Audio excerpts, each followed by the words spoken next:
My most recent obsession is this court case, this lawsuit against Cardi B.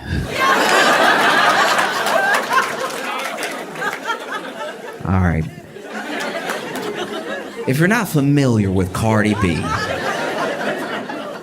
B is a rapper, and she is also a national treasure. Cardi B is incredible, and this case is pretty wild. Basically, what is being alleged in this case is that Cardi B assaulted a security guard. It's alleged that Cardi B assaulted the security guard, and you hear both stories throughout the case. The security guard's story is that she was at work, securing the building. And then Cardi B walks in, and then she's like, "Oh, Cardi B." And Cardi B didn't seem to like that she was approached, that Cardi B was like, "What are you doing right now? Why are you in my face?" And that Cardi B got nasty with her very quickly. And so they were in the elevator together, and she said that she followed Cardi B out of the elevator to clear up any confusion. I don't know if it was to apologize or anything, but she admits that she did follow Cardi B into the elevator and out of the elevator. And then she said Cardi B really lost it and started cursing at her and everything, and then started swinging on her and stuff, and that she got a little nick on her cheek from Cardi B scratching her face, right?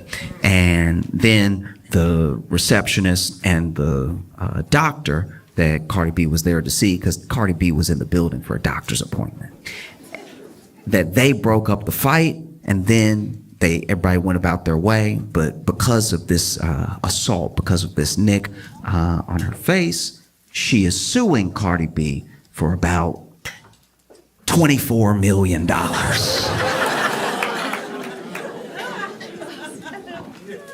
I'll tell you right now,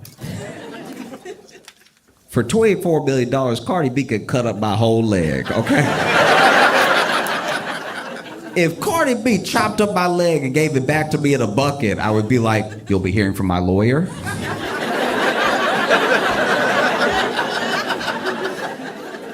$24 million. That's crazy. So then, Cardi B's account of things is that she was going to the doctor. At the time, she was pregnant. She didn't want anybody to know she was pregnant. She didn't tell anybody, and she didn't even tell her security guard where she was going that day, her personal security, because she was just trying to keep this whole thing private, right?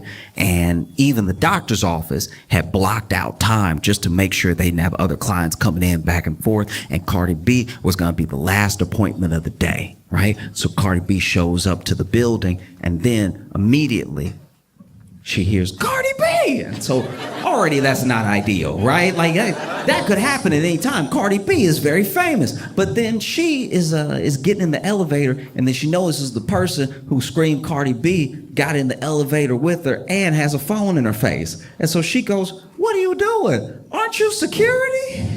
Because she had security on her. And then she's talking to her while she's in the elevator, and then she exits the elevator, and she said she can still feel this person behind her. So then she turns around, she's like, "Hey, what are you doing? Why are you recording me? You gotta get out of my face. I'm trying to go to the doctor." And then that's when the person who was recording her, the security guard, got real angry and was like, "I could do what I want. It's my phone. This is my building," which is a misunderstanding of what security is.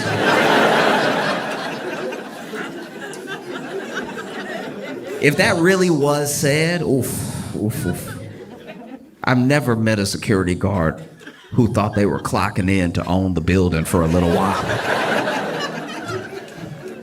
But then they got into what Cardi B says was only a verbal altercation. There was the receptionist and the doctor that came into, I guess, the hallway to break things up. But she said, "I didn't touch her, she didn't touch me," so I didn't really think of it again, because if you don't know Cardi B, you should at least know that she's used to verbal altercations.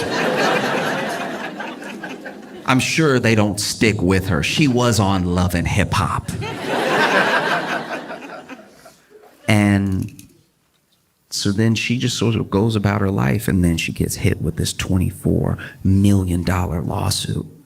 This whole thing, to me, just my opinion, but this whole thing feels like when that dude tried to sue Gwyneth Paltrow for millions. Remember that dude, Gwyneth Paltrow, if you weren't familiar with this, basically Gwyneth Paltrow went skiing one time, and then this other dude went skiing, and I don't know exactly how it went down, but I guess they bumped into each other at some point, and then the guy got up and he was like, "Wow, you're Gwyneth Paltrow."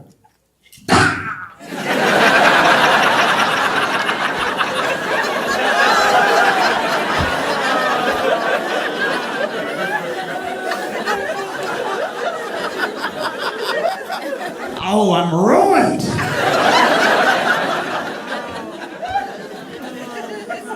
No, because this is the thing. Coming after Cardi B seems like kind of easy in a lawsuit like this, just because she was on shows like Love and Hip Hop, and in Love and Hip Hop there's a lot of this. In Love and Hip Hop, whether you're watching Atlanta, Hollywood, New York, there's a lot of almost fights. You know what I mean? Usually it is stirred up by the producers. They get everybody nice and drunk, and then they're like, "Hey, you won't believe what she said." And then they always believe what she said. And so, you know, Cardi B's been known to pretty much never back down. In fact, there was this old case. I don't think anything ever came to it in like a court sense, but Cardi B was doing I think it was a festival, could have been a concert, and somebody threw something on stage. You know, somebody threw like a water bottle, and this has happened a lot in like the past. I don't know. People lost their minds through COVID and everything, and now people sometimes even film themselves throwing something on stage. I don't know if it's like to get a reaction out of the performer, and every performer has a different reaction to it. There are some people who, as soon as something gets thrown, they walk off stage, show's over, and they don't even try to continue. There are some people that try to dodge it, act like it didn't happen. There are some people that try to dodge it and then try to find the person who did it and get security to kick them out and everything. Well, basically there was a time where someone threw a water bottle at Cardi B, and I believe she dodged it, but she must have seen who did it, because she immediately threw the microphone at them.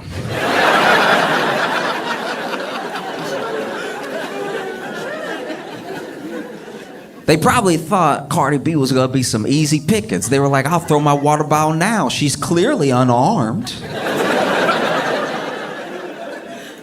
And can I just say, throwing a microphone at somebody is one of the funniest projectiles to throw. Because it's the only one where you get to hear their reaction to something being thrown at them in real time. Imagine Cardi B throw a microphone right back at them, and they're like, "Oh, is that a..."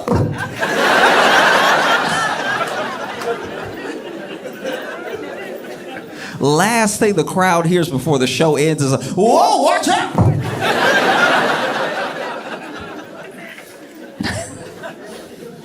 Even better if they turned around, they threw the water bottle, they're like, "I think I got it!" And so, well, they had this court case, and I don't know.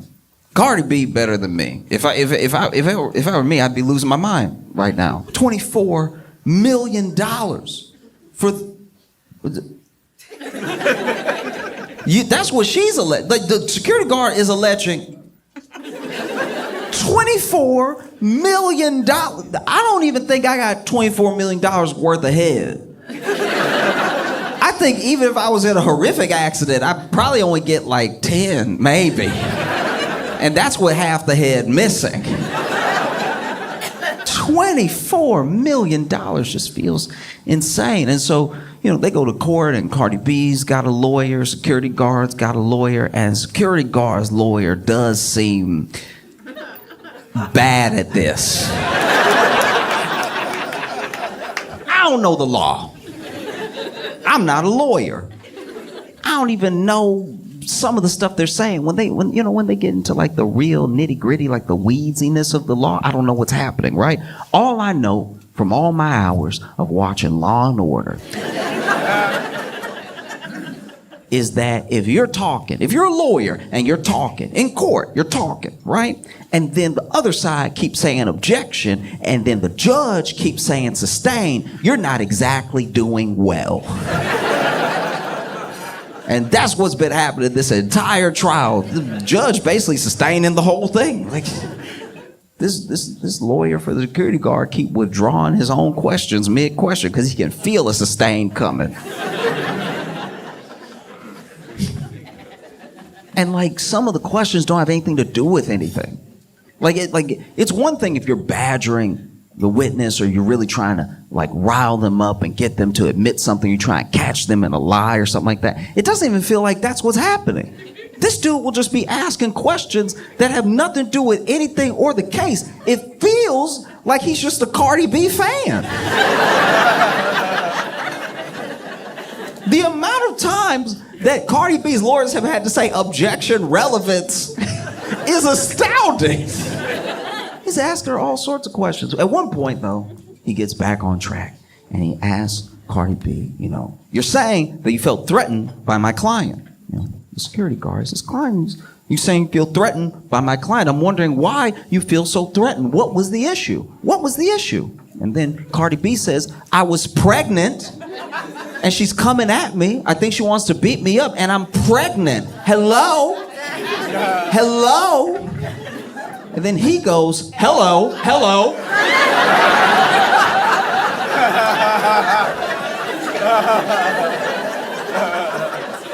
Hello, I'm here. And that's when it occurred to me that maybe what's happening is that this security guard's lawyer, maybe, just throwing it out there, potentially has never met a black person.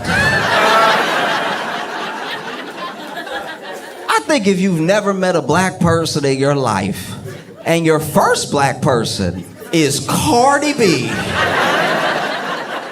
that's a bit of a crash course.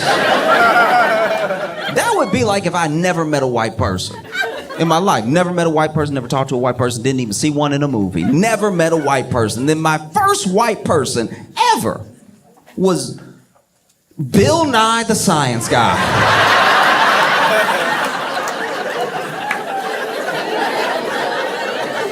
I think I might be walking away with some incorrect assumptions about white people. I think I go back home and tell all my friends and family, oh yeah, white people, they love space. No, they got a bunch of facts about turtles ready at the hip. Oh, and they love bow ties. Can't stop them from wearing a bow tie.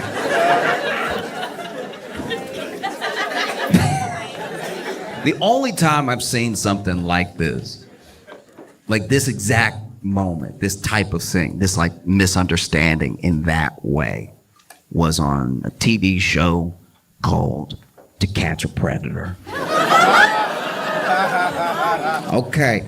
I don't know if you remember To Catch a Predator, but in case you never watched it, this was some insane reality TV. Basically, To Catch a Predator, they did just that. They would lure and then trap predators online who thought they were talking to underage kids, right? And they would have all these long conversations with them, and then they try to meet up with them. But when they tried to meet up with them, they would go to like the Sting house, right? And at this house, they would show up thinking they're meeting this underage person. Turns out they're meeting Chris Hansen. If you don't know Chris Hansen, you don't know Dateline. All you need to know about Chris Hansen was he was the To Catch a Predator. Oh, you would hate to see Chris Hansen coming if you were a predator. And so they would lure these predators to this house, and then especially season 1 was like no other thing. Season 1, when people didn't know what was happening, that was some of the wildest television I've ever seen. Because they didn't know who Chris Hansen was, all of them. Some of them did, right? But most of them did not. And so they'd show up to this house thinking that they're gonna meet this underage kid, and they might even call out a name or something. Then Chris Hansen would walk in. Chris Hansen walk in holding some papers and everything. Now, because they don't know who Chris Hansen is, they think maybe this is the person's dad or something. So they immediately, they feel caught, but they don't know how caught they are. Right? So then Chris Hansen would walk in and be like, "Hi, how's it going?" And then he'd tell them to sit down, and they always sat down. Chris Hansen would sit them down, and then he'd ask them what they were doing here. And they'd try to come up with some sort of lie on the fly or something. And then he would ask them how they know this underage kid, and they'd try to come up with some lie on the fly, something like that. And then Chris Hansen would be like, "Oh, that's interesting because I have the transcripts of your conversation." And no matter what color they were, you watched the color leave their face. And then Chris Hansen would ask them what they meant by certain things in the transcript of the messages and stuff, and these people would just sink. They were terrified, devastated, right? And then Chris Hansen would be like, "Okay, all right, you've answered all my questions. You can go." And even the predator would be like, "What? Really?" Like, yeah, you can go. You can go. And they'd be like, "Oh, okay. I mean, I thought my life was ruined or something. All right." And then they would get ready to walk out. And when they walked out, they were immediately tackled by the local police department. And not just tackled, like properly football tackled. This would have been unnecessary roughness in the NFL. This is the only time nobody's gonna take you to task over police brutality. You know what I mean? Because the police, to their credit, they would announce themselves and say, "Get on the ground." They were just saying, "Get on the ground" when they were already airborne. Police would be in the air, legs up, "Get on the ground." It's like, you know your shoulder about to be in his neck. They would tackle him and they cuff him up, and then they throw him in the car and they take him to jail. And then in jail, they would go to the interrogation room and they'd have to answer all of Chris Hansen's questions all over again. I guess him asking was just practice. And there was this one time where this guy comes in, and I don't remember what season it was, but this guy had a very interesting aesthetic. Like he was white, but he had a very like Vanilla Ice vibe to him. You know what I mean? And so he walked in, but when he walked in, he was like.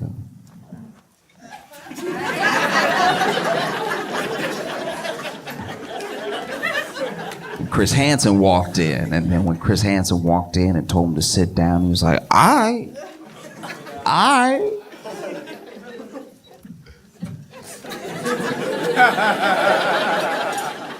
And then Chris Hansen does the thing that he does, asks him why he's there, asks him why he's been talking to this underage kid and everything. And then a thing I forgot to mention before that also happened in all the episodes was when Chris Hansen finally announced himself, where he was like, "I'm Chris Hansen with NBC's To Catch a Predator." Cameras would come out from all these different rooms, right? And it was always, without fail, too many cameras. It was always a number of cameras where I'm like, there's no way all those cameras on. There would be people with cameras in the hallway because they couldn't get in the kitchen, just lifting the camera up. Be way too many cameras. And so then the cameras roll in once Chris Hansen announces himself, and then this guy sitting there pulls down his cap a little bit and says to Chris Hansen and all of the cameramen, "I'm not really trying to be on TV, you feel me?"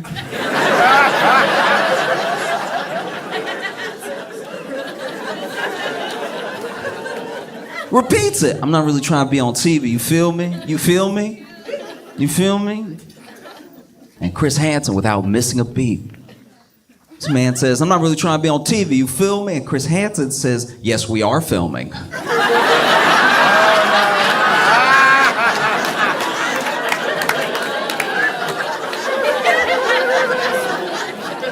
And I haven't seen such a misunderstanding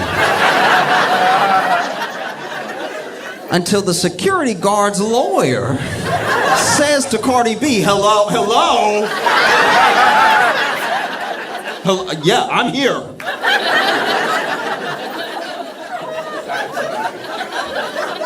That man lucky. That man lucky. Cardi B at no point in her testimony hit him with a like that. That would have broken his brain. That would have ruined his life. He would have bent his knees. Oh!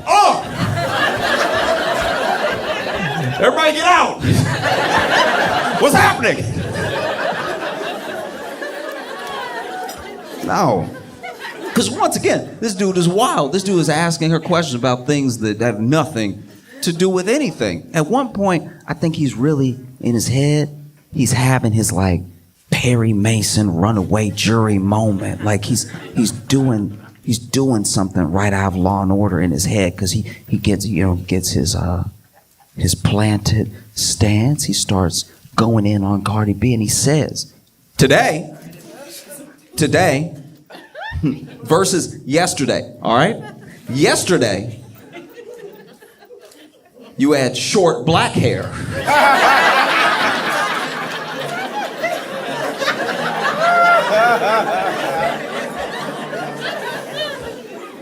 Today, it's long blonde hair. 2 days ago, it was long black hair. Which is it? I don't know why he thought he had her. That was incredible. I don't know what I think he expected Cardi B to be like, I don't know. Oh no. What's happening? I thought he probably had some follow-up questions ready. It's like, if you're changing your hair, how do we know you're not changing your story? All right? Miss Cardamom Basil. If that is your real name.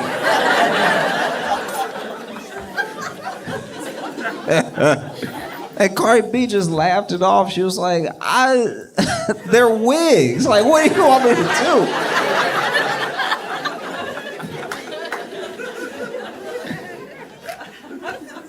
And then, he gets into the stuff that's more relevant to the case, and he's trying to grill her back and forth with question after question after question. And he finally gets to this point where he's like, why did you feel threatened? She says the pregnancy thing and everything. But he's like, you said yourself that my client is about your height. Why would you be intimidated by her? And then Cardi B goes, yeah, I mean, she's a little bit taller than me, but she's bigger than me and everything. And I don't know what she wants to do. Now it seems like this person wants to beat me up. I don't know. Like, I don't know if they went from wanting a picture to beat me up or just wanted to beat me up and record. I don't know. I don't know what's happening, right? And so then this guy goes, why are you so intimidated by it? You're saying that she's bigger than you. What makes you say that?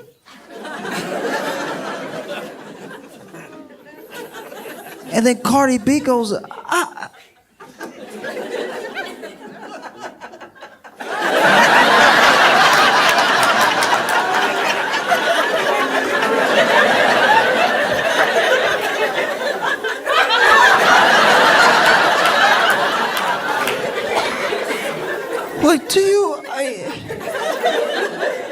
do I have to say it? No. And then he's like, are you calling my client fat? Are you calling my client fat? All right? Did you call her fat that day? In fact, you called her fat that day, didn't you? And then Cardi B is like, no, I was only calling her the B word. Like, it was really just that. I didn't really have time for anything else, Sort of said that over and over again. Didn't really get to work in any other details.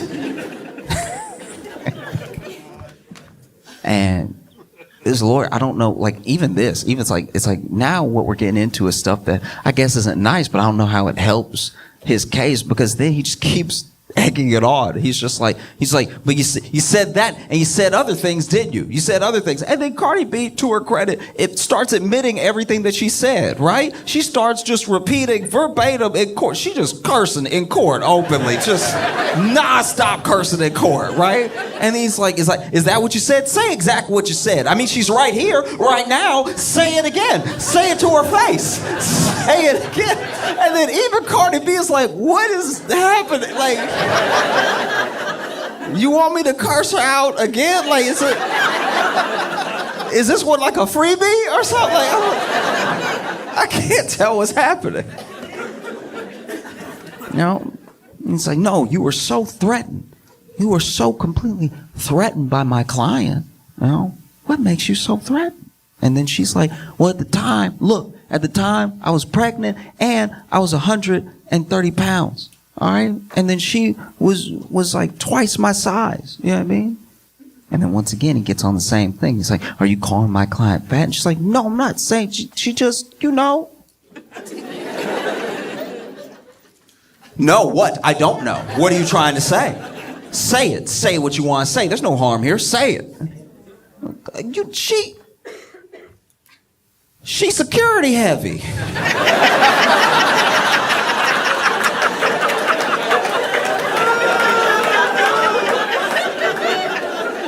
That's so much worse.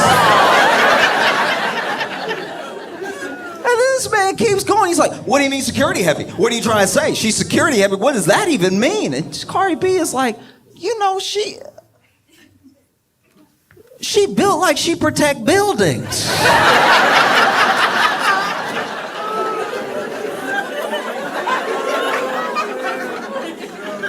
If it were me and I was Cardi B, I'd probably be sitting there furious. Cardi B better than me, I'd probably be sitting there so angry. I'm just trying to live my life. I was trying to go to the doctor privately. My business is always out there. People get paid to get up in my business and everything. And I'm just trying to have a quiet moment. I'm not feeling well. I believe was her first child and everything. No one knows that she's pregnant. And then this whole thing blows up and then she gets sued for $24 million. She's better than me. I'd be sitting there furious at that lawyer. And if I was a security guard sitting there watching this happen, I'd be furious at that lawyer. What are you doing? You're just getting me roasted in open court. This doesn't feel like it's getting me any closer to $24 million.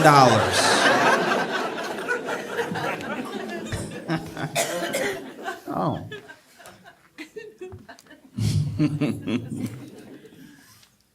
Because I'm not going to sit here and act like I'm better than anybody, okay? If times get tough, if things get rough for me, I run into George Clooney. It's just me and George Clooney in the hallway. I know I haven't been able to pay my rent or anything. Is his word against mine? I'm gonna see George Clooney. I'm gonna put my hand on the ground. I'm just gonna.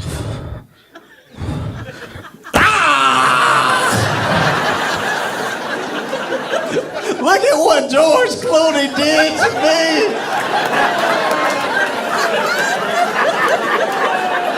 Why would Ocean's 11's George Clooney do this? I thought he was a good man. I can't believe that Ocean 12's own George Clooney would step on my hand like this. What's that you say? He still owns the tequila company?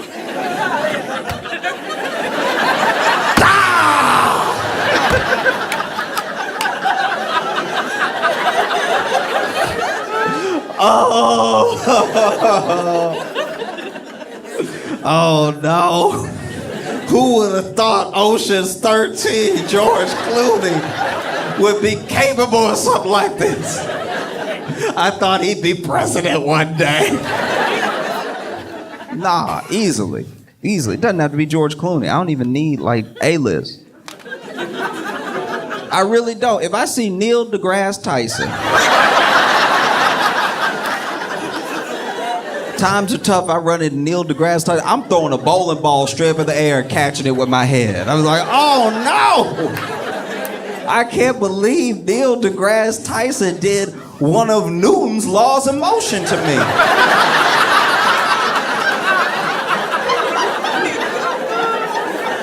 I think it was the first one. No. Doesn't have any popular person will do, you know? If I see William H. Macy, I'm gonna run into a wall like that dude from the show Fargo. I'm gonna run right into. If I ever meet William H. Macy, he better pray we outside. Because if she's trying to get money out of Cardi B, you know, this is not the way. She over here admitting that she only got nicked. Just a little. That quick. That. And she said that she had to have 2 plastic surgeries. Even brought the plastic surgeon to court, and the plastic surgeon came into court with a picture, right? Now, the plastic surgeon, this is also why I feel like this case is bogus, because she doesn't have a picture of the scratch from the day that it happened. Her plastic surgeon had to come in and do a before and after picture, and honestly, I don't know if that dude, the plastic surgeon, I don't see what he did. Like, it's... Even when they tried to show the cut, like the little scar that Cardi B supposedly gave her, maybe they didn't zoom in enough. Like, I don't know what's, but they had the little line pointing straight to it, and I'm squinting. It doesn't even look like Cardi B did $24 of damage.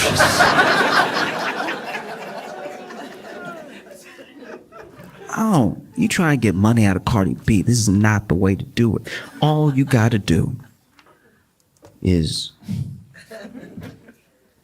make sure y'all are still alone. The other problem, and the reason this whole case feels fishy, is because her lawyers, and I suppose even her, didn't want the receptionist or the doctor that broke them up testifying.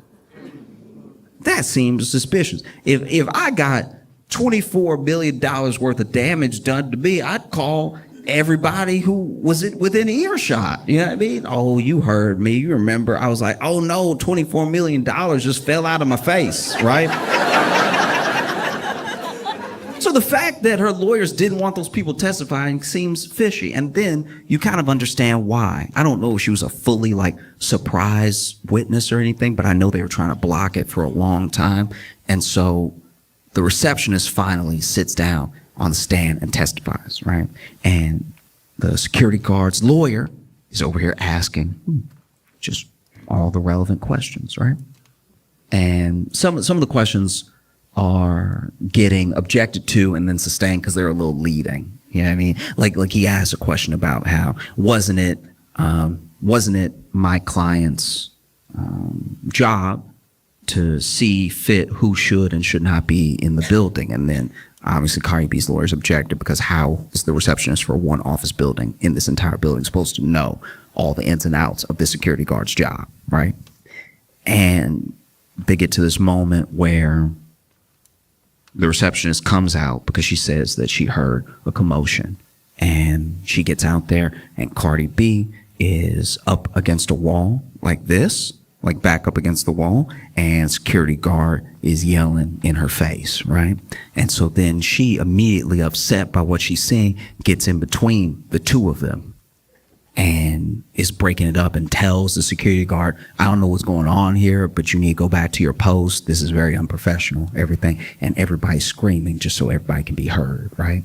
And the lawyer gets excited. He's like, and so do you think that this could be the moment that Cardi B scratched my client's face? And then the receptionist goes, actually, I'm really the only one that got hit out of the both of them. Like, I was... You know, you try to be a good Samaritan, but... And not only does she say that she's like the only one that got hit between them, but she got a scratch on her face, a scratch that bled, and a scratch on her face that bled that came from the security guard. You could tell the lawyer's out here panicking. He's...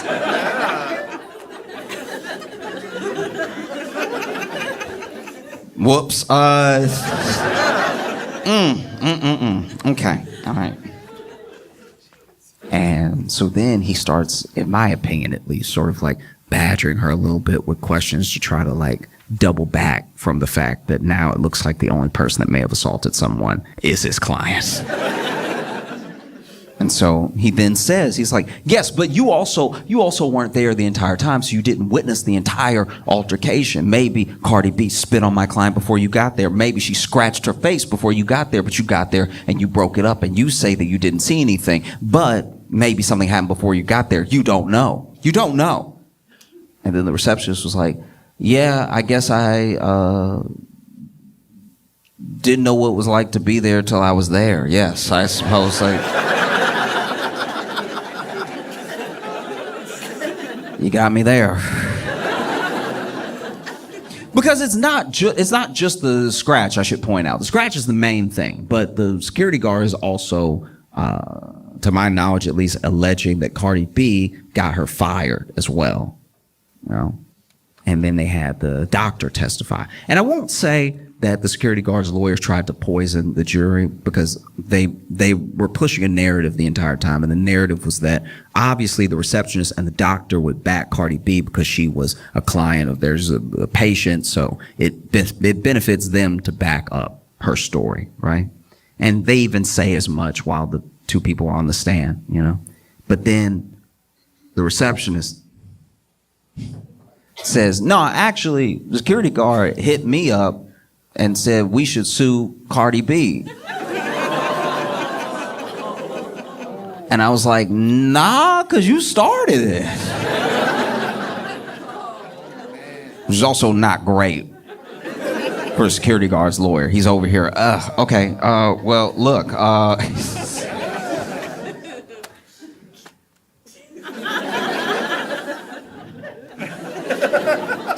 nothing further.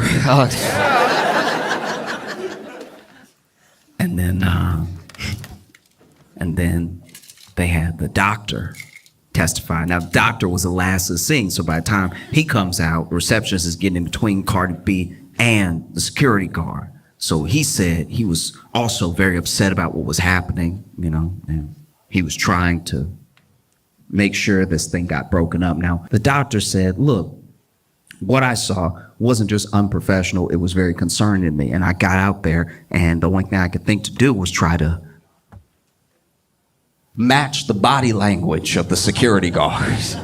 I don't even know what that means, but I imagine it means he ran up out there, he saw three people arguing, and he was like, hey!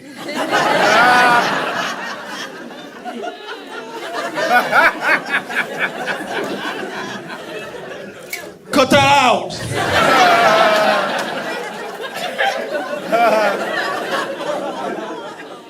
Because by his own account, it's not like he the one pulling people from people or anything. Reception has already broken it up and taken some punishment, and so... And then took Cardi B in, they had their appointment and everything, and then he was so disturbed by what happened and what he saw that he reached out to Superior for the security guard, and, you know, said that soon after that she was taken downstairs during a shift and like let go, right? And that also doesn't look great for her case, because she alleges that Cardi B got her fired, and now this dude in open court was like, no, it was me. It was me. It was me 100%. And I guess I'm just coming from a place of like, if you really wanted to sue Cardi B for $24 million, you don't wait until there's other people involved that are all going to have different accounts of what happened. If you wanted to sue Cardi B for $24 million, you just walk up to Cardi B before she gets in the elevator. Say, hey, Cardi B, how you doing? And then throw yourself down some stairs. That's gonna be the easiest way to do it, you know? Throw yourself down some stairs, all the while screaming out Cardi B singles for every step that you hit. You finally hit that last step, you're like, oh, why would top charting artist Cardi B do this? Oh, she's really about that life. These are bloody shoes.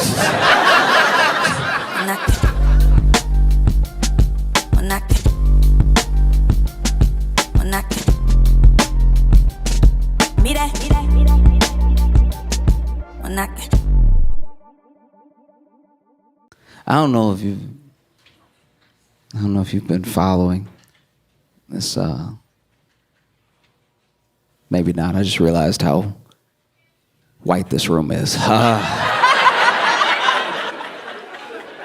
I mean, it's pop culture. You probably heard about it. I mean, I don't know if you've been watching this whole Drake and Kendrick.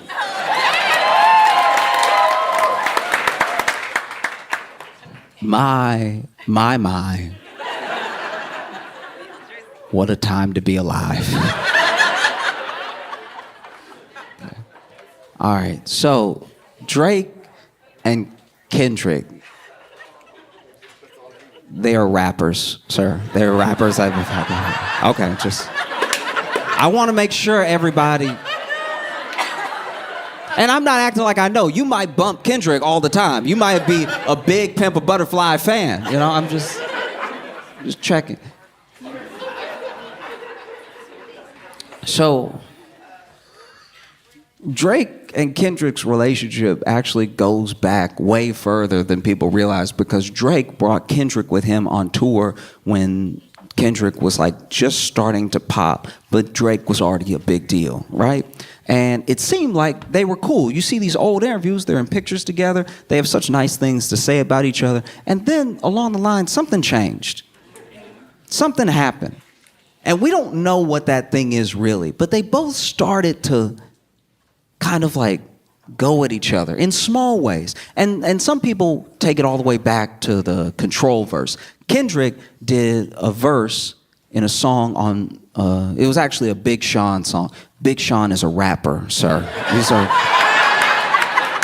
I just want to, all of these are just names, and I want to make sure that we're all up to speed. So he did a verse on a Big Sean song called Control, but it blew up so much it became Kendrick's verse. It became the Control verse, which is crazy. And in that verse, he went at everybody. He called people out by name, you know? And he said, I got love for you all, but I'm trying to murder you. I'm trying to make sure that your fans don't even love you anymore. They love me so much. I'm coming for the crown. I'm coming for everything, right?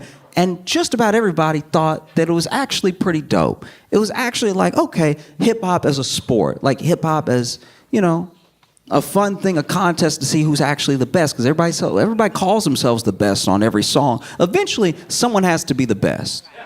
You know, every rapper believes that they're the best, and they say so in their music. A lot like how one city will have several First Baptist churches.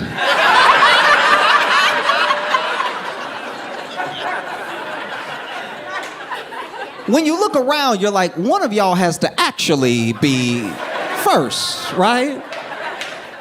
How can y'all even all claim to be first? This is confusing. You know? And so he releases the Control verse. Now, this is something, maybe this is where it started. It's where a lot of people say it started, but maybe it was something else. But Drake seemed to take some sort of issue with the love that Kendrick was getting for that verse, with him being called out, even though he's someone that helped, you know, Kendrick out in the beginning. But even in interviews, Kendrick explained himself. He said, like, this is a contest to see who's the best. It's all love, right? But Drake has, I'm trying to be fair. Drake has a lot of feelings, and you can tell because he has a lot of albums. And there are feelings on every one of those albums. And some people don't have several albums worth of feelings. Some people only have 4 or 5 albums worth of feelings, you know? And some people decide when to let it out, and he just lets it out on a pretty tight schedule, a pretty regimented schedule of release to let out all of his feelings, you know? And he said, he's like, I just didn't like it. It didn't feel sincere. I just didn't vibe with the whole thing, because then I saw him later and he was all nice to me. Yeah. He said in his interview it was all love, it's just a contest.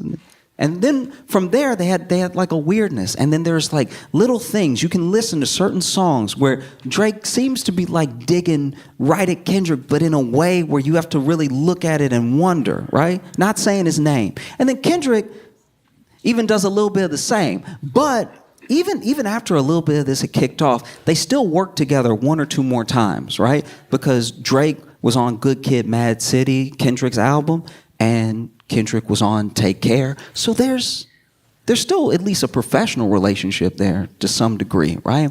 Fast forward a few years, and Drake's really big. And when I say really big, he's like what Bad Bunny is now, he was back then, like top in the world, right? Everybody wanted to be Drake. Everybody wanted to sing a little bit of Drake. He was #1 on Spotify. Every time he released, it was a big deal. And so some people, admittedly, were very jealous of Drake. You know, there were people who started to go at Drake a little bit. And Drake is a good writer. He may have writers that he works with. He may have... But he's also good. It's like when he's making music, everyone in the room is good. I'm trying to give him his I'm trying to be objective, and y'all are trying to lean me in a way that's... But he's good, and so, you know, Meek Mill is a rapper. Sorry, Meek Mill. Because that one wasn't a name. I just want to make sure that at no point you don't think that this is like punctuation or anything, because the names are going to get weirder as I go, right? Okay. Meek Mill came at Drake, and Drake really, truly, even if you hate Drake destroyed Meek Mill. He destroyed Meek Mill so bad that Meek Mill had to go back to jail just to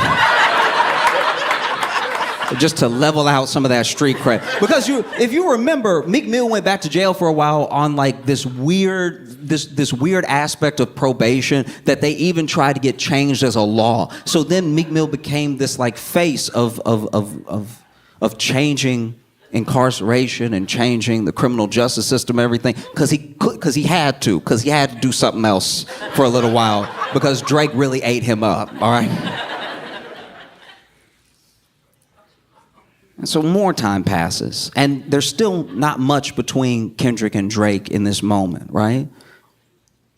And then Drake gets into it. And I want to be clear, because a lot of people sometimes feel bad for Drake in a way that I want to be clear. He does start a lot of this stuff. He does like have a little thing in a song that implies that your wife is unfaithful, and then when you come at him directly, he's like, what's with all the hate? I'm all love. It's like, no.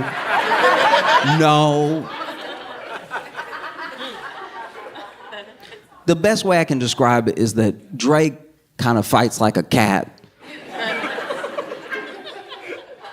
And some rappers fight like dogs. And so, you know, he'll do a little paw and he'll be like, what's the issue? And so Drake went at Pusha T, which was a true mistake. This is the thing about people like Pusha T, right? You don't want to mess with anyone who's actually had a hard life.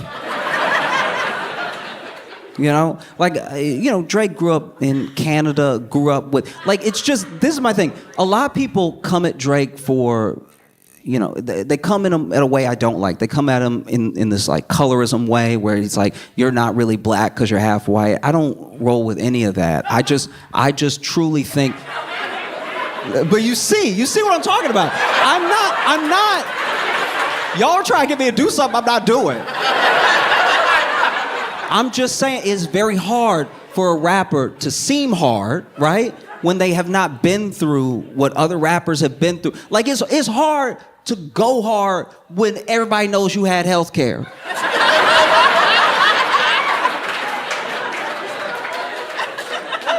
Because I'm not saying there aren't hardened criminals in Canada. I'm not saying that at all. I'm just saying that if somebody knows that anytime you were sick, you could call a doctor, it just takes a little bit of the wind out of the sails of like, I'll kill you. It's like, yeah, but if I hurt you, you go to a doctor immediately. Like,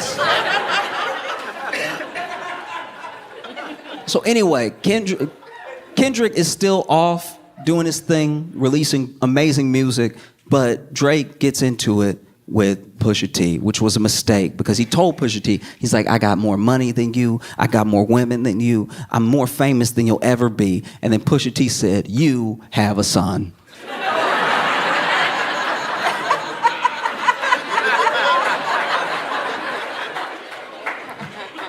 He released the fact that Drake had a son, which people didn't know, on a track that's cover was Drake in blackface. Everything about what Pusha T did to Drake is why you don't get involved with people like Pusha T. You're like, you know, a part of me felt bad for Drake. Drake was probably like John at the mouth and everything and didn't know he'd do research. It's like, you know, Drake is sitting there like, guys, I thought we were rhyming. I thought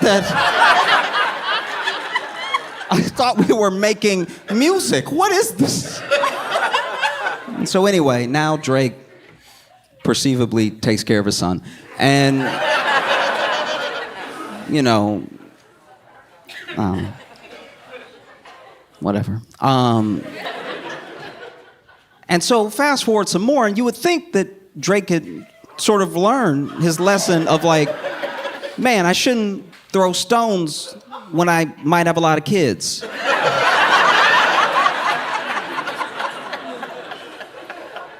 And for his part, I will say this, for his part, every time somebody comes at Drake, he does come at them pretty hard, pretty heavy. And he does release music that his fans love, and there are a lot of his fans. I'm saying that's something that I thought about going into this thing where I was like, he always does really try to like give you something, but what he gives is twofold. Drake is usually trying to give you that sort of earworm, trying to give you that thing that takes you to a place beyond the beef. So now people will still play back to back and songs that were responses to beefs he's had in the past, just as songs to enjoy, you know? And so this year,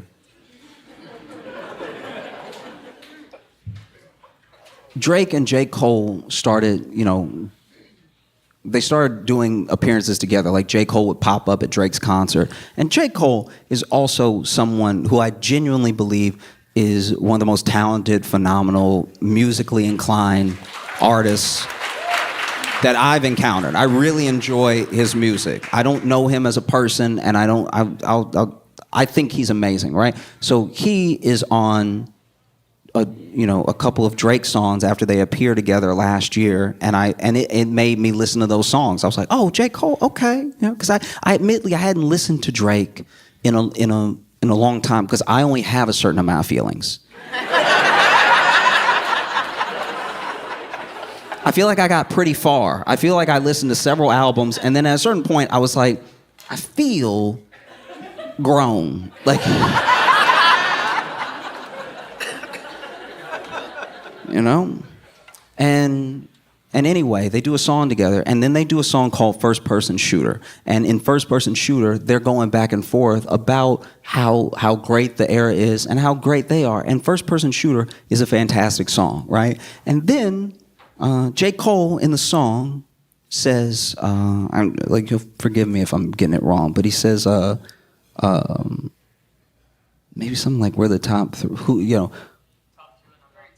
top two, three, okay. And then he was like, is it Is it Kendrick, is it Aubrey, or me? Because we're the big three, like we started the league. But right now I feel like Muhammad Ali, right? And I guess Kendrick heard that and took it as a personal affront. I wouldn't have felt that. Like if two people were like, man, we're the best ever, and Josh is great too, and I wasn't even there, I would be like, oh, thanks. But I'm not built like Kendrick, you know? And so then later we would also find out that apparently Drake tried to get Kendrick on that track. So he knew it was coming up and he didn't want any part of it. And then I guess he hated that he was mentioned. So then Metro Boomin and Future are rappers that... Because that could have been a label name. I'm not making fun of you at all. I'm just making sure everybody is up to speed and you're right in front of me. That's all that's happening, right?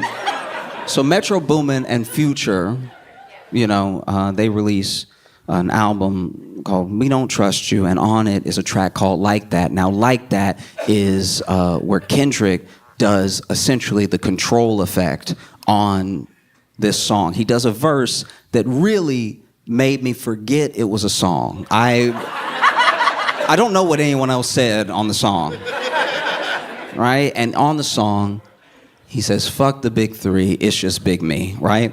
Which is also, hey, I've always said I want to be the best. I've said it from day one. As soon as people started interviewing me, I said I want to be the best. As soon as people started listening to my music, I said I wanted to be the best. This is not out of character for me. This is the same thing I did 10 years ago, right? So just for me, if it were me, if I was one of them, if I was Drake and I heard fuck the big three, it's just big me, I also wouldn't take it as a personal affront. Because there were other things in the song where he came at Drake specifically. He didn't really have much for J. Cole. And yeah, it just sat for a while. It sat, and everybody was like, ooh, what are Drake and Cole gonna do? And then Cole was actually, I think, the first one to release. He released this song that he's since taken down called 7 Minute Drill, and he went at Kendrick in the song. And then he took it down, and a lot of people clowned him for it, but it's something that even, I'm not being a revisionist here. I said this when it happened. I was like, I respect the fact that he took it down. Because it's not something he really wanted to do. And the internet is all gas, no brakes. The internet will get you to mess up your life. Do you know what I mean? People you don't know are like, I wouldn't take that if I was you. What you gonna do? Huh? Do something, huh? Huh? People who are very safe at home, I wouldn't, if I was you, ooh, I'd go at his neck. I'd eat him alive if I was you. Do something, Jermaine, do it. Do it. And so he took it down, and he even said, he's like, I didn't feel like doing it, so it's not even good. I kind of just went at him a little bit, and it's true. In the song, he doesn't even say anything that bad. He's just like, one of your albums was boring. I won't even say which one. And then he took it down because he said, I don't know, this felt corny. And I respected the hell out of that. Very few men, grown men, famous men, powerful men, very few ever apologize. Very few ever apologize without being made to, with the threat of losing their money, losing their fame, losing something. Very few men. So I respect that, and people clowned him to no end. But then the actual beef between Drake and Kendrick started, and that was a lot. Because Drake released a song called Push Ups, and he didn't just go at Kendrick, he went at a bunch of people and, implied that Kendrick's wife was unfaithful, that his son might not be his and everything. And people are like, ooh, what's Kendrick gonna do? What's gonna happen, right? And then, he releases another song, and this song is AI. This song is Drake with the late Tupac and Snoop Dogg, and it's going at Kendrick. And some people had their feelings about that. But then, oof. On a random morning, I was, it was right about the time I was supposed to say my prayers anyway. You know your morning prayers? You know your thank your God for waking me up this morning, right? And Kendrick dropped a song called Euphoria. And I think when it happened, a lot of people, including me, was like, oh, this is an actual like rap beef now in the way that we had in the 90s. These dudes do not like each other. And Kendrick says he hates them in the song. He says, I hate you. He said it a lot. He said, I hate you a lot. Like, he did artistically, but he was like, ooh, I hate you. Ooh.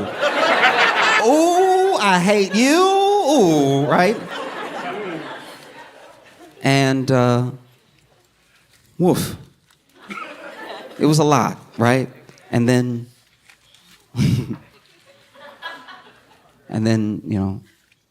Drake released.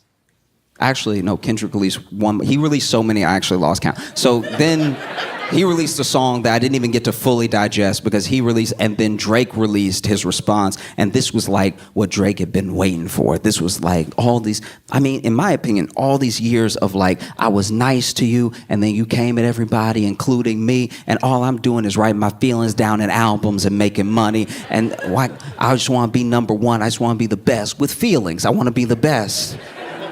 And so he just took everything that he had, and he put it in a song called Family Matters, right? And 20 minutes later,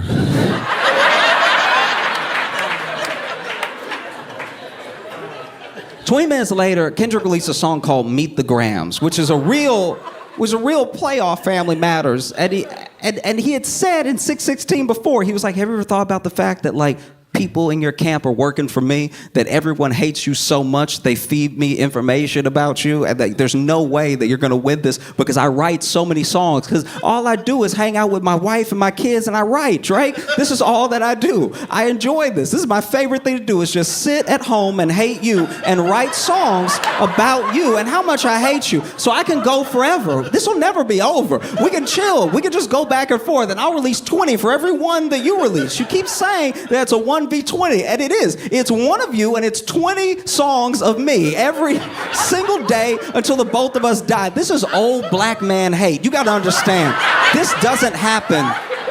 This doesn't happen with people under 60 almost ever. This is old. We knew each other during the civil rights movement hate that he brought to this battle. And Drake was like, guys, I thought we were rhyming.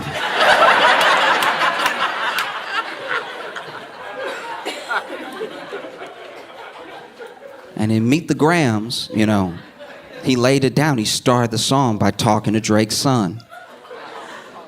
Being like, I'm sorry that's your father. Genuinely, I'm sorry that's your father, because I can tell he's not raising you well, because I can tell he's not living a good life and he's not a decent man, okay?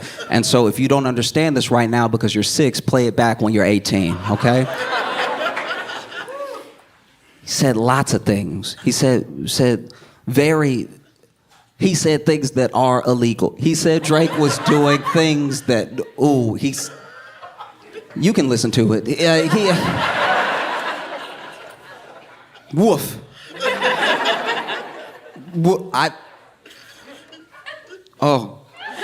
He even had this effect in the song. At the end of the song, when he's like, you lied, he called him a liar several times, and he's like, you lied. I was like, oh, that's too much.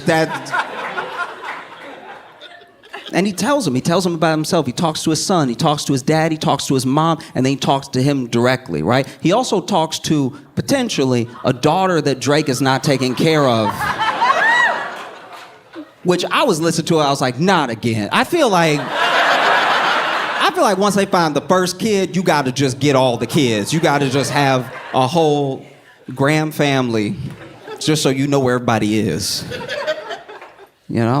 And people go back and forth. Does he have a daughter? Does he not have a daughter? Some people think they've even found the daughter, everything like that. And I don't know. I mean, it's really bad. It's so bad. And honestly, I never wanted it to get to a bad place. This is something, I'll talk about this more in the future and everything, but I have a deep love, but a strange relationship with hip hop, because if everything is in music, it's all good. it's when things leave music that things get bad, you know? And so as much as I joke about Drake and I like Kendrick and I've liked some of Drake's songs, I don't actually want them to do anything to each other. You know what I mean? Now, if what Kendrick is saying about Drake is true, we should lock Drake up. We should lock Drake up. And if what Drake is saying about Kendrick is true, we should lock Kendrick up, all right? Because, you know, it's a rap battle, two dudes that hate each other. Maybe they're lying, who knows? But I'm just saying, this thing, I didn't want to see anything bad happen to either one of them. But when Meet the Grams got released, I don't know what Drake thinks, and I don't know what his life is like, especially right now. But I think back to those battles and those beefs in the 90s, and I wonder if Drake wasn't like, I'd like to be shot, please. Like if you could just plug me one time, and then we can smooth the thing over. Because then, as if Meet the Grams wasn't enough, Kendrick released a song called Not Like Us, which is the catchiest way to call somebody a I've ever heard in my life. You be dancing to it forgetting what the song is about. Like, you know. And then Drake released The Heart Part 6. And I think that's when he lost. I think... Because in The Heart Part 6, he's like, this was all part of my plan. We fed you information about me for you to say, so everything that you said is wrong. And don't you feel dumb now that I tricked you? And it just kind of felt like, you know like what a kid, okay, you know like when you play rock, paper, scissors, and you do rock, and the other kid does scissors, and they're like, no, actually, these are lasers. Ba-pow, ba-pow, ba-pow, ba-pow.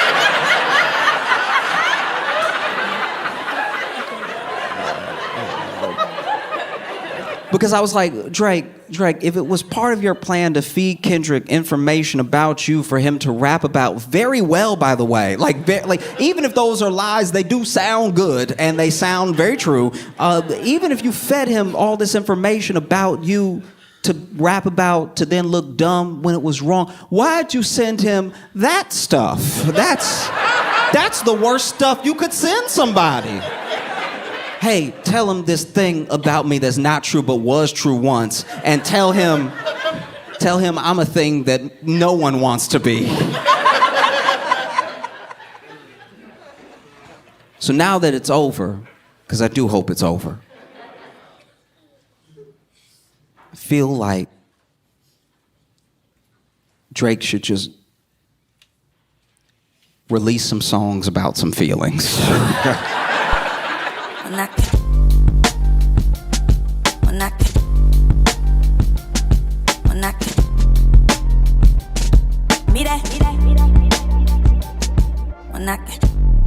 Please make it loud for John Johnson!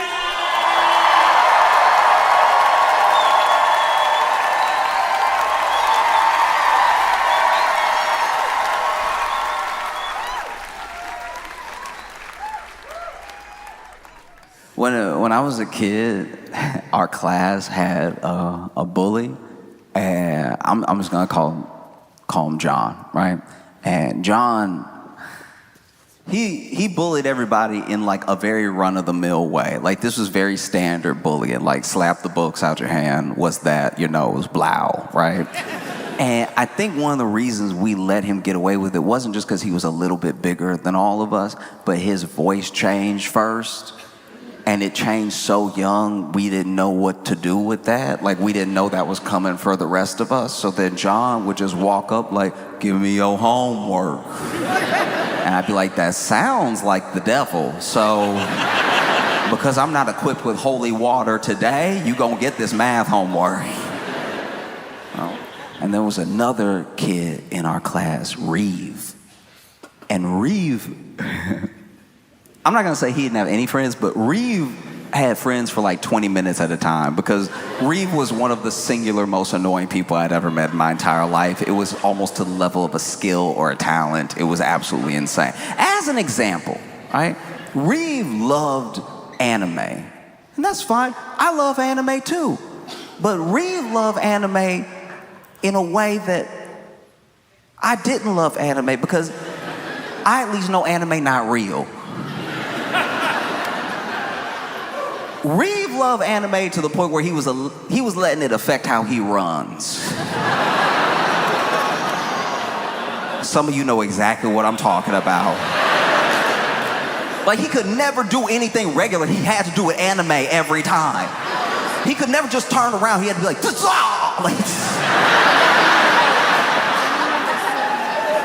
you ask Reeve a question, he doesn't know the answer. He can't just think about it. He has to go, It's like, as a fellow anime lover, I'm like, dog, chill. You making us look bad. Stop. Please. Oh, it was insane. And one day, we were at lunch, and Reeve was trying to make his carton of milk explode, right? You know, with his powers. And so he holding his hand over the carton of milk, not touching it, holding it over.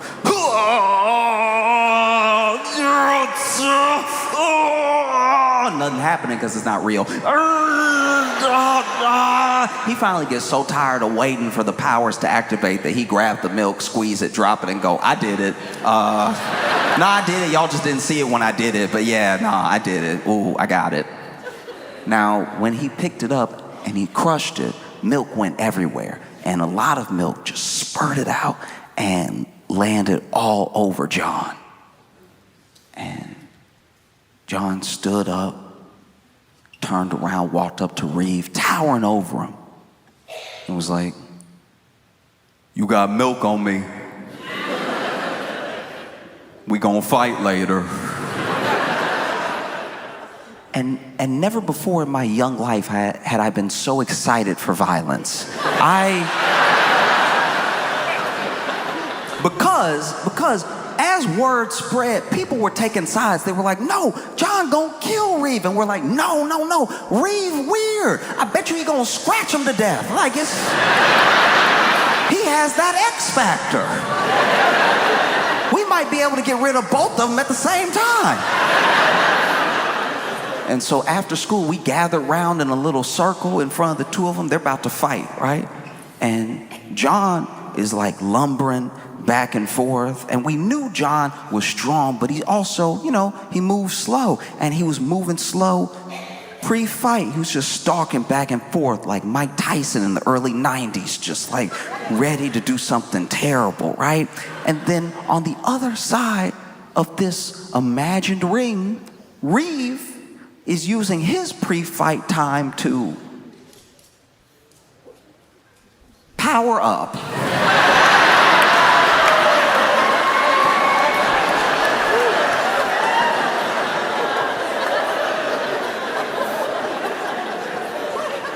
I've watched a lot of anime, and I've never seen what this child did next.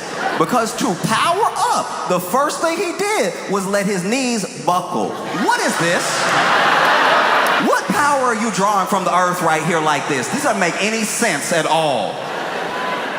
He over here, knees buckle, arms out. This is not how you power up in any anime. This is how you fall down the stairs if you a slinky. All right?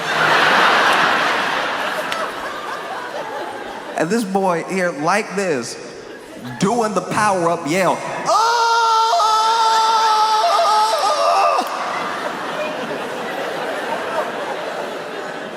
And then the fight starts, and the fight starts with Reeve attacking John, right? Coming right at him, but he coming at him in the power-up stance. So he over, oh!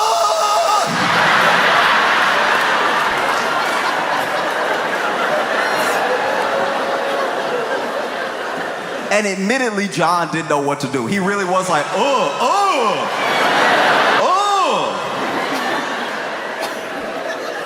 And so they start fighting, and kind of what we thought was gonna happen happens. John is big, he's strong, but he telegraphs all his punches, and he's slow. Boom, but he's missing, right? And Reeves attacks.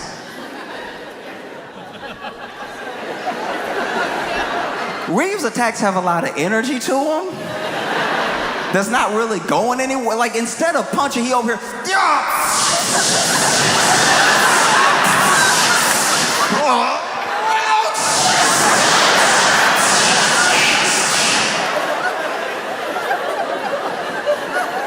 and so he fast enough getting out of John's way, but not doing any damage.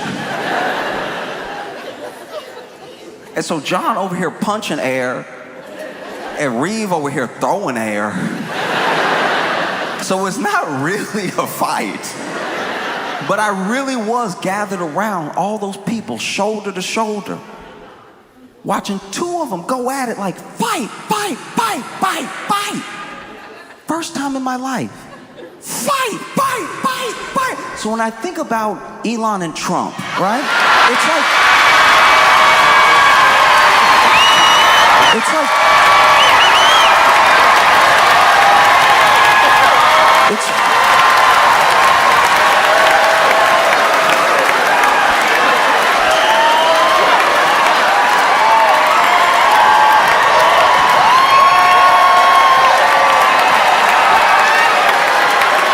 It's like one of the most insane bouts I've ever watched take place in my life. In case you haven't heard,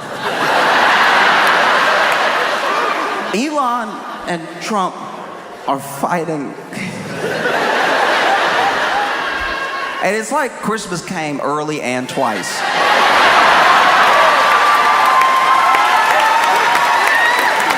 Like, the only person calling for peace is Kanye West. That's crazy.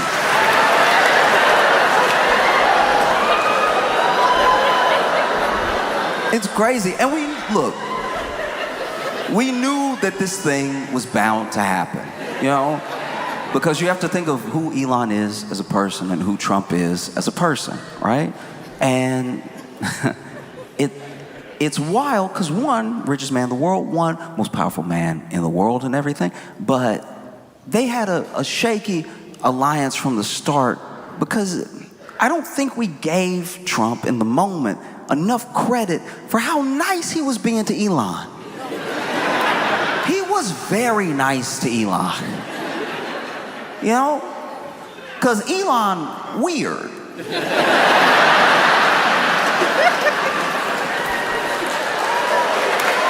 Wait.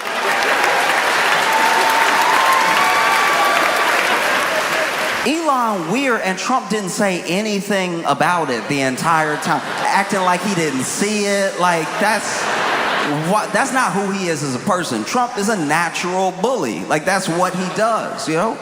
And he was very nice to Elon by omission. I'm not just talking about what he said, because Trump is always using superlatives if he likes you. If he likes you, you're the best, smartest, most amazing that's ever done it, right? That's how he speaks. But he was nice to Elon by what he didn't say. Because you gotta remember, Donald Trump is the same man who roasted the supreme leader of North Korea to his face.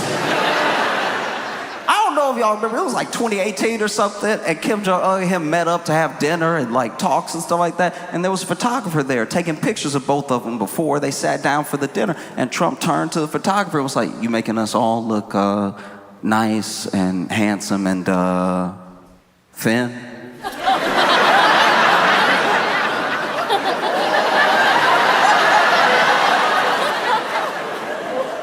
A lot of people think Kim Jong-un doesn't speak or understand English. He understands English. He consumes a lot of American media. And Kim Jong-un was even standing there like, did he?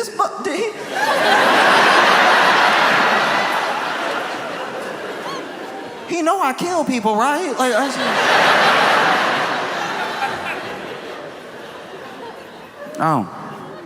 that same guy was very nice to Elon.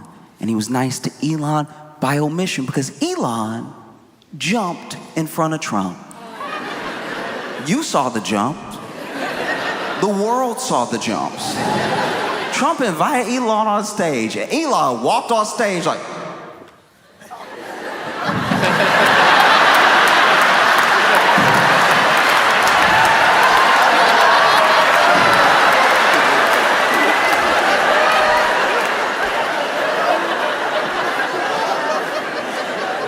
man showed bottom belly in front of Donald Trump.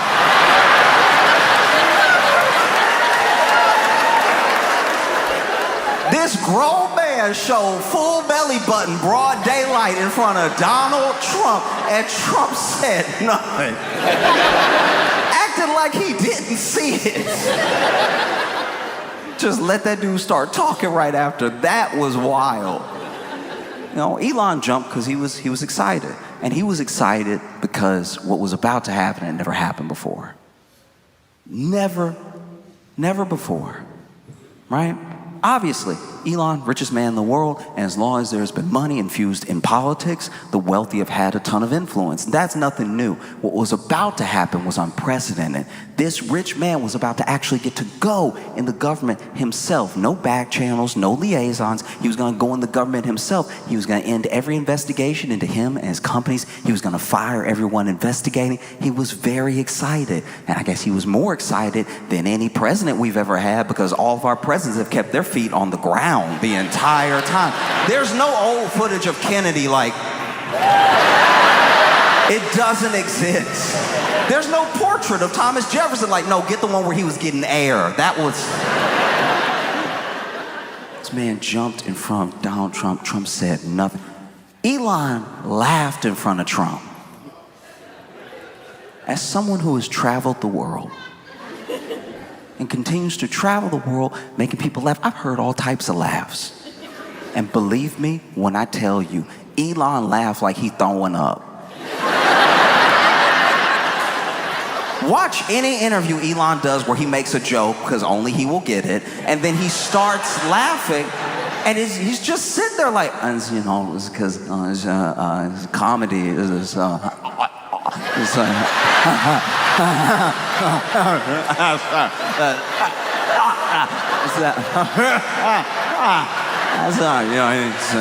funny with jokes.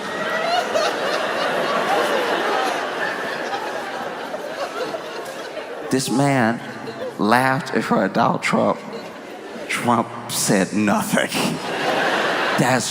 Elon danced in front of Donald Trump. Elon danced like... Elon danced like he gotta look at each body part first to give it permission to move. Like, it is truest that he'll be there.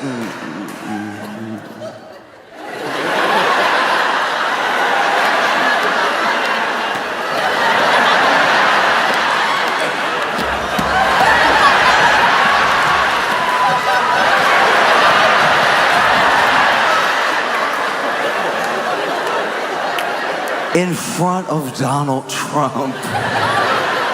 And Trump didn't say a word. That's like sitting Eminem down in front of a yacht going 40 knots, holding 30 thoughts who are each holding bulbs that are 20 watts, and he can't rap about it at all. That's his whole thing.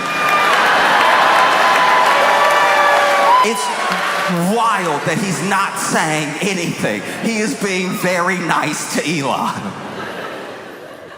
I knew it wasn't gonna hold. Everybody knew it was gonna fall apart. We didn't know when, but we knew it was a short-lived alliance. And it was short-lived, in my opinion, for two reasons. All right? The first one is that you cannot ever watch someone treat everyone terribly and think that that doesn't mean they'll do the same thing to you under the right conditions. You know what I mean? And I should be clear here. I'm not talking about someone who has a bad day, someone who's in a bad way at the moment. We're all human. People have bad days. I'm talking about someone who, by and large, treats people terribly, but is nice to you. It's only for right now. As soon as you're in the position the other people are in, they'll treat you the same way. And if you don't think so, you're a fool. And both of them, without exception, think that they are the exception.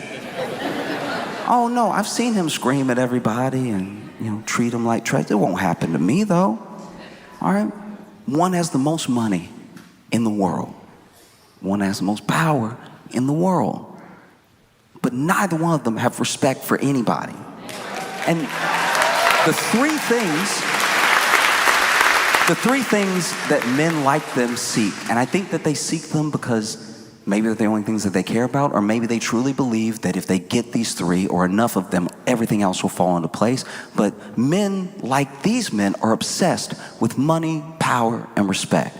You can't have all the money in the world, you can have all the power in the world, but a lot of people conflate fear with respect. And they're not the same thing. You know, you can be afraid of what someone could do to you with all of their money. It doesn't mean you respect them. You can be afraid of what someone can do to you with all of their power. It doesn't mean that you respect them. And you know it because as soon as the money is gone, the respect is gone. As soon as the power is gone, the respect is gone. And there are plenty of people. There are plenty of people I've known growing up in my life, men that I looked up to who did not have any money. And they didn't have any more power than enough to control themselves, but I respected them because of how they treated people, how they carried themselves. And respect is the one thing, one of many, that can't be bought and it can't be forced. And neither one of them really get that. And they don't respect anyone. So eventually this was gonna come to a head. And I knew it was starting because Elon truly believes, he's even said so, that he bought Trump that election. You know, he spent $250 to $280 million in the election. He believes, look, you lost the last one, you won this one. I'm the difference, I'm the deciding factor. I got you that election. And you're not gonna convince a man like Donald Trump that you got him anything. He's like, that's my base, those are my voters, they like me, they don't like you. You didn't get me anything. I'll gladly take your money, but you didn't get me the election. I got it myself. That was always gonna be a sticking point.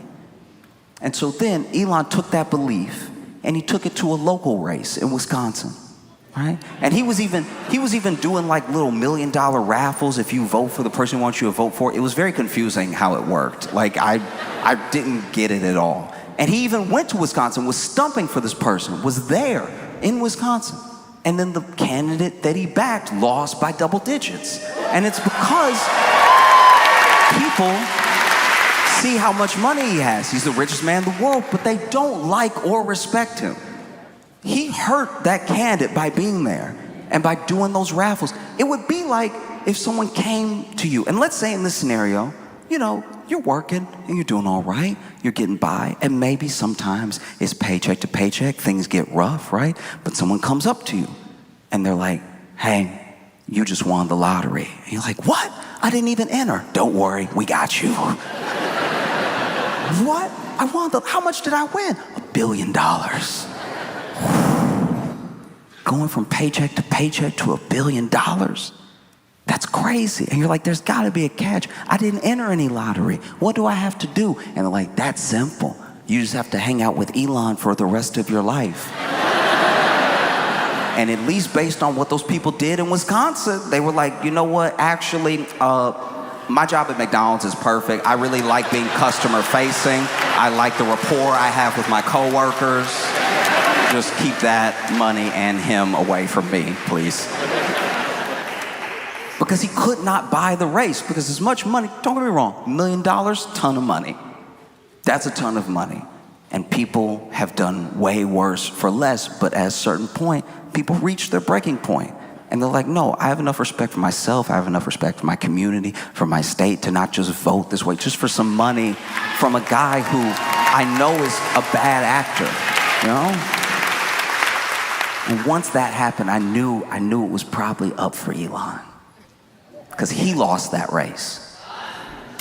He hurt that candidate by going there. And if there's one thing Donald Trump hates, is a loser. And you could see some of the shine wearing off of Elon. Because initially, when the administration started, they protected Elon heavy. Anybody said anything about him, anybody did anything, they were on it like that immediately. But then Elon started getting on people's nerves.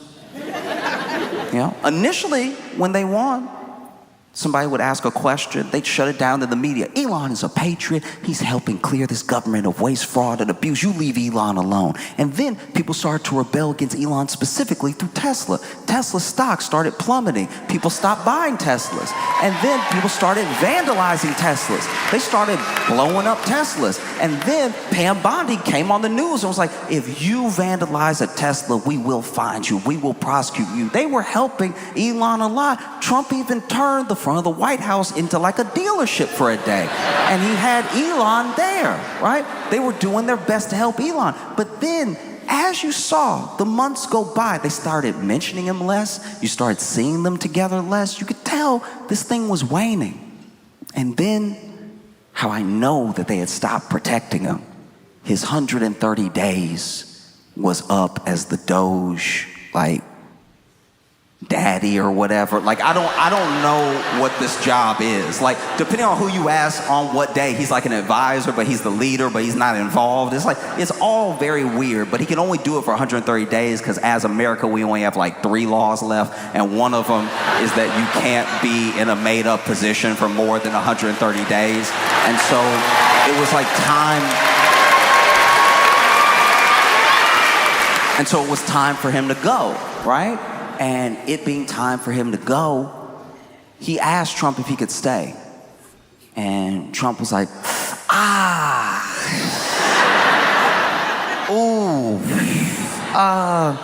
dang, man. No, we only have so many, like, bathrooms in here. Like, it wouldn't work, you know? I imagine Trump had the reaction that you would have if the worst person you know asked if they could live with you for a little while. Just like, oh, dang, my place just flooded just now. That's right when you asked me too. That's crazy. I know we're not there, but I can feel with my bed underwater. Like, it's just a thing I have. So you should probably find somewhere for both of us to stay, because I need somewhere to stay too. Find a place for both of us to stay and you just stay there. That would be great. And so Elon, shows up for his last day at work, and the president is in the Oval Office with him, honoring him, giving him a key to nowhere.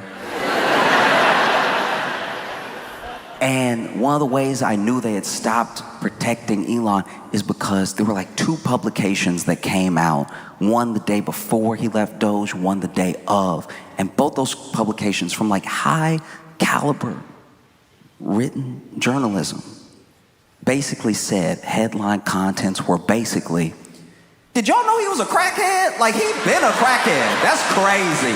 Elon a full crackhead. I had no idea. They were listing the drugs he was doing. They're like, he does cocaine, he does mushrooms, some hallucinogens and everything, ketamine. Horses can't keep up with Elon. Like, he really out here a full crackhead. That's wild. And then, to prove the doubters, the detractors, what Elon would call the full-blown liars wrong, he showed up to the Oval Office for his last day of work, higher than his rockets go. This man was in the Oval Office standing next to the President of the United States, tweaking. This man was over here hitting he looked like he arguing 5 minutes into the future. It was wild to watch. This man over...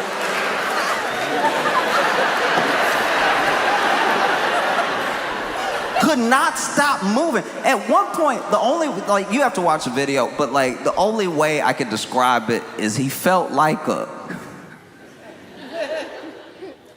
slow Michael Jackson, right? He was just over here like,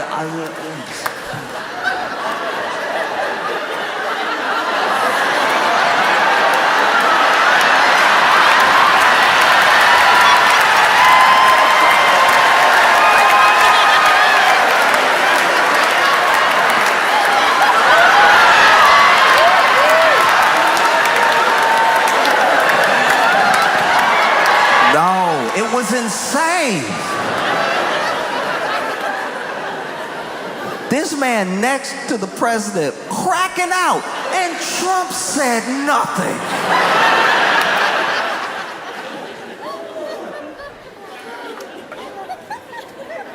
And then he left, you know. He left, and I'll admit to you right now, I thought it was like a PR stunt.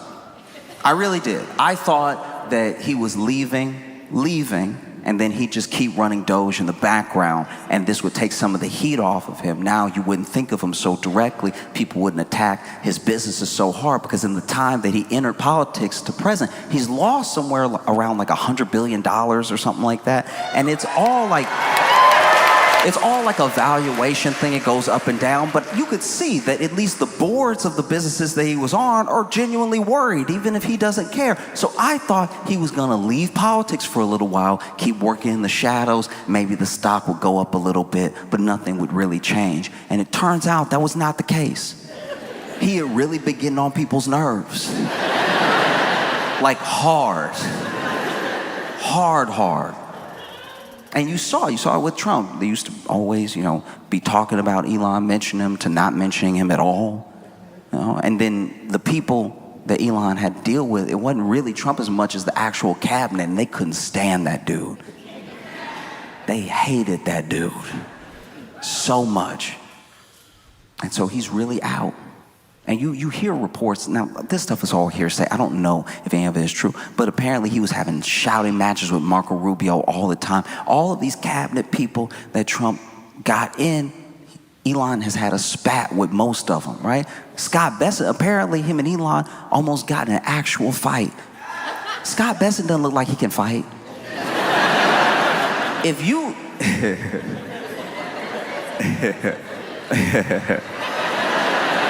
If you don't know what Scott Bessent look or sound like, just imagine if like printer paper came to life. Like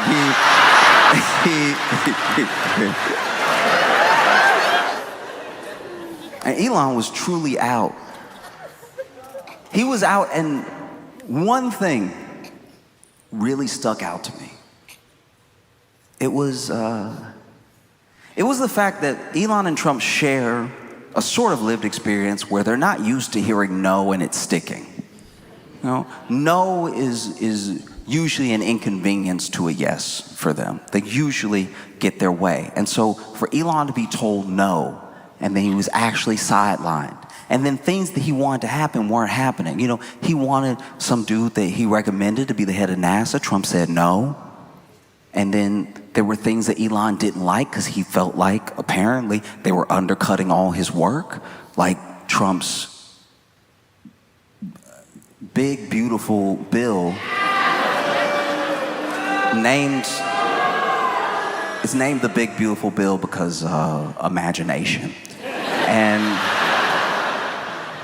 And Elon has hated that thing, I guess, for a while. Just the idea of it. It's almost universally despised. Democrats obviously hate it, and Republicans also hate it, but for different reasons. They don't care that it's like gutting, programs and whole agencies, and that we're all gonna die. They don't like it because it raises the deficit anywhere from $3 to $5 trillion, right? And so it takes about 4 or 5 days. And then Elon tweets. He's like, I can't stand it anymore. I cannot stand it anymore. This bill is a disgusting abomination. And everybody in the House that voted for it, you did wrong. Right? And Trump said nothing. I was like, did he find God or something? Like what is happening? This is not the dude we know. He attacks those who attack him. And he's finally asked about it. He's asked about it in a press conference, and they tell him exactly what Elon said. And he's like, I'm really disappointed with Elon. He knew the bill. He knew it better than some of the people that voted on it. He knew this bill, and he knew it was going to be cutting, his electric vehicle credits like that. Maybe that's what he's upset about. I have no idea. But in case you don't remember, I was very nice to him. That dude showed up with a black eye. I didn't say anything. Because he did. Elon showed up for his last day of work, high and with a black eye that Trump just fully let go. He didn't point at it, didn't motion to it, nothing. Was very chill about the black eye. And then, you know, in the Oval Office, these are some of, not all, but some of the top journalists in America. Obviously, they have questions for Elon of what his plans are. Now that he's leaving Doge, he's going to spend all his time on his companies. They have plans to ask Trump questions about what he's going to do with Doge now that Elon is gone. What's the future of it, right? But these top journalists, the first question that I at least saw them ask was, what's wrong with your eye? Like, that's... Nobody gonna say nothing? Like, his eye. And then Elon was like, "Oh, it's actually like a funny story. I asked my 5-year-old, you know, my 5-year-old little ex. I told him to punch me. We were Ralph Hussein. I told him to punch me, and he punched me. I got a black eye. It was actually, you know, he's strong for a 5-year-old. It's kind of funny."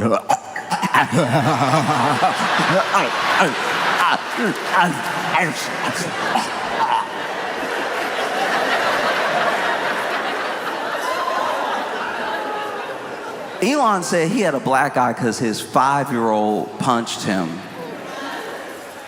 That's a crackhead story if I ever heard one. That is a full crackhead lie. You must have the most synthetic skin known to man if this 5-year-old is out here dodging and giving black eyes. Oh. And so Trump was like, look, maybe we'll go on to have a great relationship. Maybe we won't, because that's the thing. People come in here with us, they like being here, and then when it's time to go, they either embrace it or they lose their minds.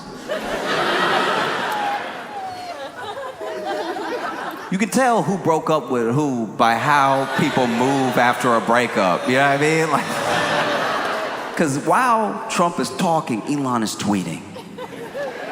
He's tweeting, and it's a lot. This dude goes all the way back to Trump's old tweets from like 2013, 2015, where he's like, I can't believe what they're doing with the spending bill. This is such irresponsible spending. If you have this much of a deficit, you won't have a country. And he's going back and showing all these old tweets, and he's quote tweeting them like wise words.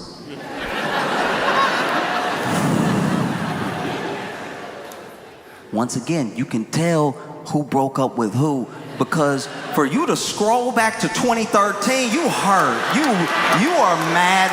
You know how much his thumbs must be exhausted.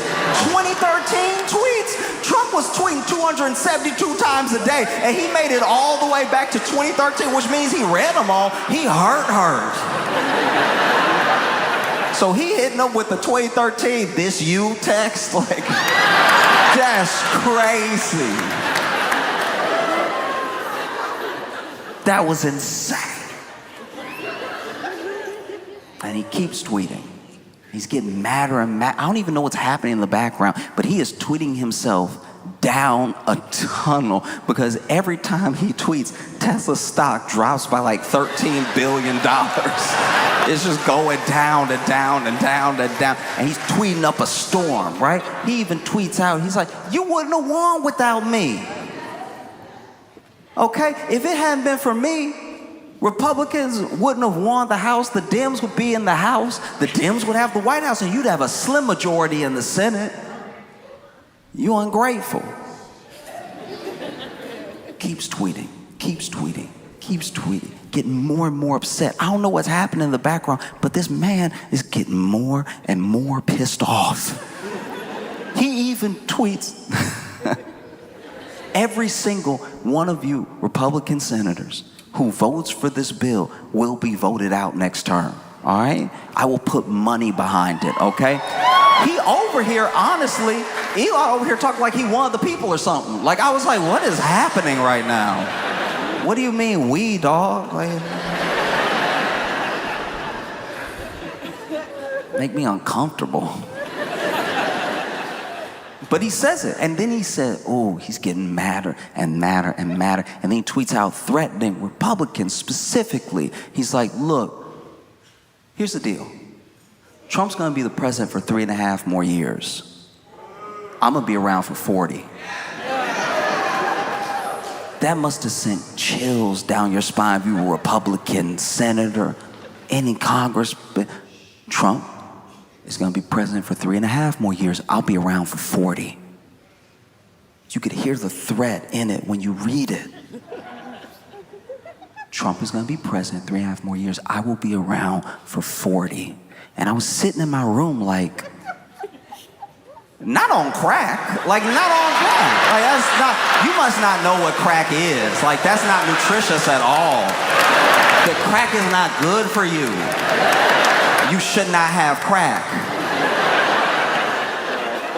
Be around for 40. All right.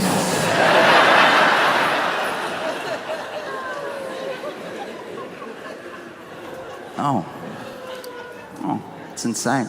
And then Trump finally tweets.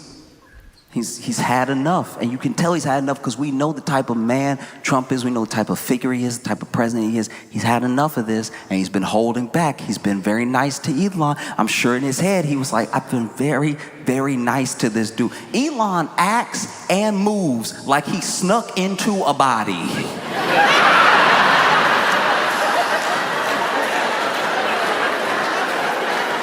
And Trump didn't say anything.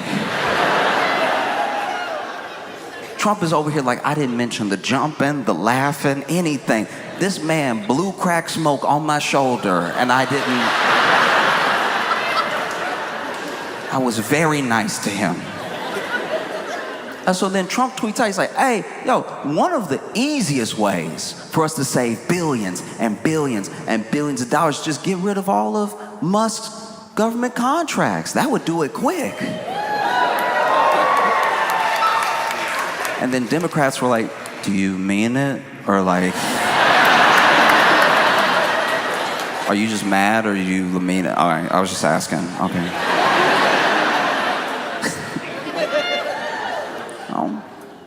And then Elon tweets, Elon tweets this clip that is him and Trump in front of a Tesla in front of the White House, and the quote for the tweet just says, remember when? I was like, oh, he hurt. Oh, he must be sick right now. I've been broken up with most of my life, but I've never hit somebody with a remember when. So crazy. Remember when?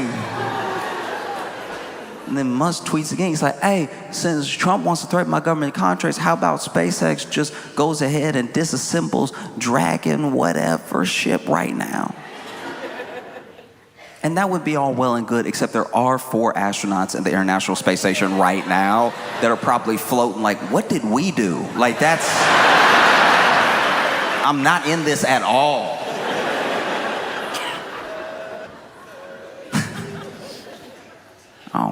Because they're mad, furious, going at each other, you know? And then, I don't know what pulls the trigger, you know? Trump tweeted one more time, and it still felt very reserved. It felt very nice. He was like, look, I don't care if Elon turns against me. I want the big, beautiful bill passed. He can just deal with it. Let's get this legislation done, right? And then Elon tweets out, all right, time to drop the big bomb. Trump is in the Epstein files. That's why they haven't come out yet. Have a nice day, DJT. You can tell who broke up with who, because the person that gets broken up with is the one that tries to ruin your life and tells you have a nice day in like the same breath.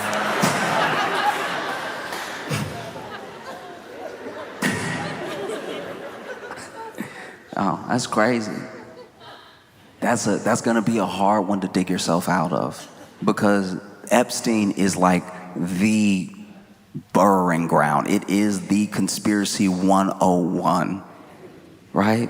So many people had podcasts, had hours of content going over Epstein, talking about who might be involved, who's in the Epstein files, who's in the Epstein log, his little black book, all that stuff, going over and over and over it, getting people really feverish over it. And then some of those same people, because of who they are and because who they're connected to, they get in office. They get into government office through Trump, right?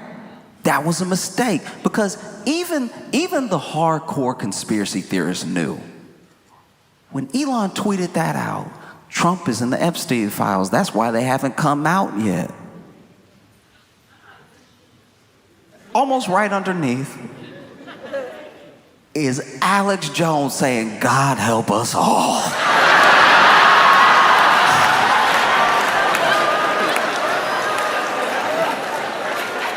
Elon done got Alex Jones press. Because where do you go from here truly, you know? Where do you go? Because those same people who were talking about, if they just let me in a room full of files, I'd find the Epstein files in 5 minutes. Just let me in the room. And now you're in the FBI. And so when people ask you, what's up? And you're like, actually, it's nothing. Like, don't worry about it. Nothing happened. Just go back to what you were doing. It's not. That does not sound real. I'm not saying anything else is even going on. I'm saying what you have stoked makes it impossible to stomp out. There will never be enough information coming out. There will never be enough stuff uncovered. There'll never be enough files released. You know, they tried initially. They tried. They were like, "Hey, we're releasing the Epstein file." They even made it like a Fox News event. Epstein files coming out 9 p.m. tonight, right? And when they released it to a lot of these like blue check conspiracy theorists, Twitter influence. I don't even know what it's called, but they released it to them. And those people were on fire. Those people were pissed. Because when they actually opened it and they read it, because they meant it. These are true believers, by the way. These aren't people that are like part of the grift. They're reading it and they realize that everything in these things has already been released already. There's no new information in these things. In fact, they did such a bad job of trying to make it look real that they redacted stuff that was already public. And that was, for that conspiracy theory group, very weird. That was very, very weird, you know?